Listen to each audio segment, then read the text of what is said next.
blog layout. How to integrate Power Blog layout into a web application? MySQL configuration. First you have to do configuration of the database. We created a video for MySQL database configuration. We recommend seeing the video link in the description box. Upload zip file via FTP or file manager. We will recommend seeing the video link in the description box. Kindly upload zip file of Power Blog layout on via FTP or file manager.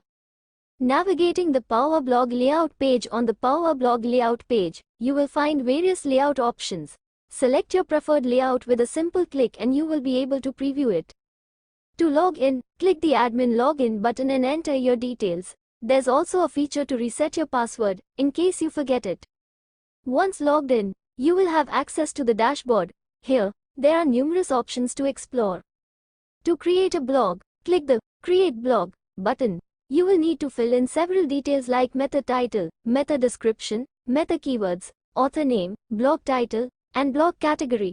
You'll also need to upload an image for your blog. After you've filled everything out, click Save to create your blog.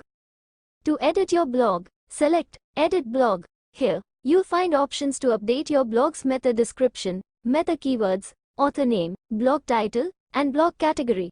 After making your changes, click Save Changes to update the blog.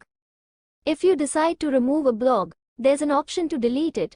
Then click on Google AdSense code. There's a dedicated space for pasting your Google AdSense code.